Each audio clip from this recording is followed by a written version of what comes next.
What's up, guys? This is Madness here, and if you've played Black Ops 2 or Black Ops 1, you've probably noticed some pretty severe input lag or input delay. And by input delay, what I'm referring to is the time it takes from you to move your analog stick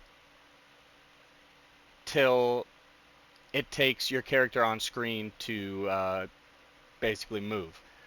Um, So I want to start off by saying I've seen a ton of misinformation around Twitter and pretty much everywhere of different fixes people are suggesting, saying that it's helped them with their input delay. And most of those are not true. They're myths, and a lot of them are actually hurting you. I think a lot of people just basically had like a placebo effect when they changed a setting and they think it helped them when really it didn't. Because I've gone through a lot of testing, basically tested every single setting combination that you can imagine on the PS5. And again, this is PS5, not the PS5 Pro. So PS5 Pro, there may be other stuff you can do as well. Um, First thing is, I'll just show my sensitivity. I'm at a 7. I might change that. I don't know. I've only played a few hours of this game so far. Um, but next thing I want to talk about is your PlayStation settings and what to do to really improve your input delay. I would show that on screen here, but unfortunately, screen recording on PlayStation blocks that out, and I don't have a capture card. But what you're going to want to do is you're going to want to press the PlayStation button, scroll to settings, down to save data in game/app settings, scroll down to presets, make sure performance mode is on. I've seen a lot of people saying that changing it to game default improves the input delay, but the opposite is actually true. And resolution mode makes it even worse. Again, I've tested all this stuff, and I will have the test on my Twitter at omadness. Might be at omadnessyt. One of the two, I'm not sure. Anyways, if you want to go check out those numbers for yourself and verify them, you can. Um, Next, what you're going to want to do is go back to settings and then go to screen and video. Now, I've seen people say lowering your resolution helps with input delay, and that's either not true or so marginally true that it's not worth it to lower your resolution. Like, for example, at 1440 quality, I had a response time of 59 milliseconds. And by the way, all these milliseconds numbers I'm going to be throwing out were all submitted to Gemini AI. And what I did was I took a video showing my screen and my controller at the same time, and I did it in slow motion on the iPhone at 240 frames per second. And I just moved my stick back and forth, and I said, Gemini, what's my input delay? Um, So going back to what I was saying, at 1440 I had a response time of 59 milliseconds. At 1080p it was 56 milliseconds, so slightly better. And at 720p it was 55 milliseconds, so basically the same. And with all this testing, there's always chances of frames getting rounded or some very marginal error somewhere in the test. Um, so I want to mention that these numbers are either identical or very close, and to the point, I don't think it's worth it for you to lower your resolution for a couple of milliseconds of improved input delay. Um, Next, I just want to mention that I did a test testing the 120 hertz output setting, and it didn't make a difference to the input delay at all.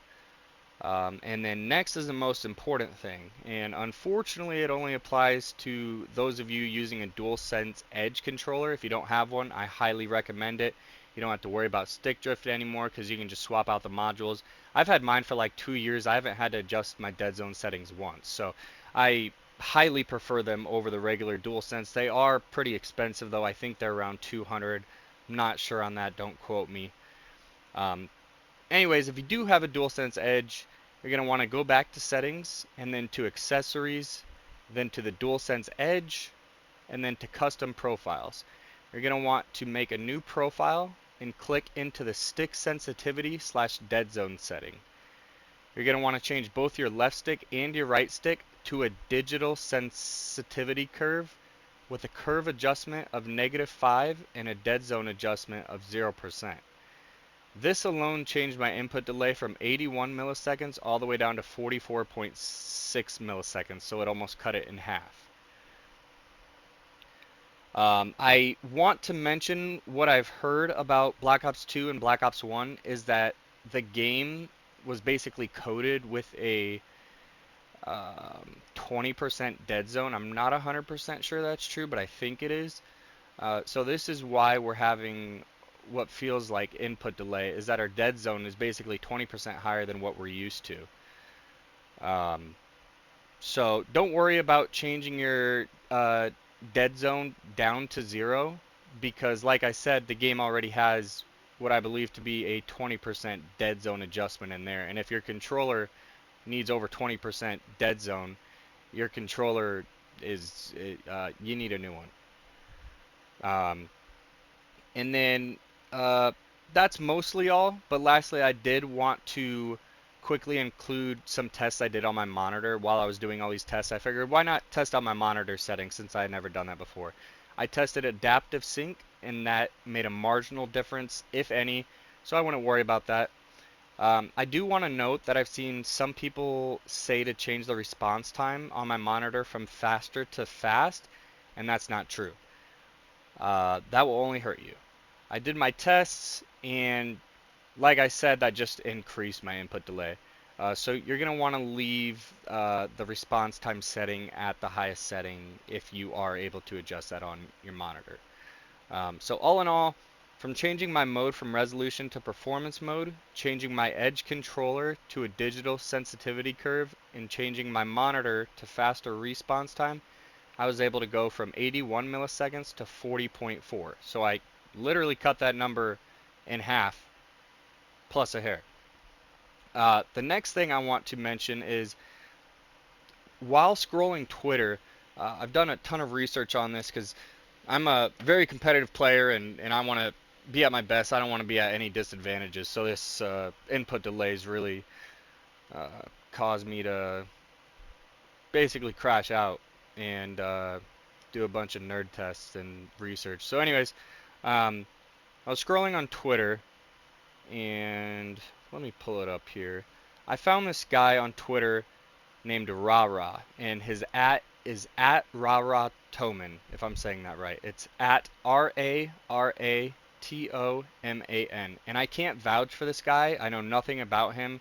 Again, I just found him scrolling Twitter. He does have 11,000 followers for what that's worth. So hopefully his stuff's legit. But again, I cannot vouch for that. I know nothing about him. But what I did read he posted was interesting. Apparently, he made his own website in which you can alter your DualSense controller's dead zones and basically have an anti-dead zone. And if you do this, what you're going to want to do, I assume, is change your dead zone on his site to -20, and that is going to nullify the 20 dead zone Black Ops 2 automatically gives you. And I haven't done any of this tests on Black Ops 1, so you might have to play around with it. I think Black Ops 1 might be a little bit worse. But if Rara's software and everything's legit and it works, I imagine that would be a better fix than this. Just because you're effectively making the dead zone 0 rather than changing a setting that allows you to in a way, move faster. It does feel like your dead zone's better though, and his service is, I think he said it was $5, one-time fee. I might try it out. I'm gonna test these settings for a while, just based off feel. It already feels so much better. I think that's it. I tested everything in custom games. I restarted my app after every change. I only changed one thing at a time. So I think the tests were pretty solid and reliable. And that's all I got for you. If you guys have any comments, any questions, any other suggestions on as to how to improve this, because this still isn't perfect, but it's much better. It's literally twice as good as what it was. But if you guys have any other suggestions or any comments or questions, just go ahead and leave those in the comments below. If you enjoyed, please like and sub, and I'll catch you guys later.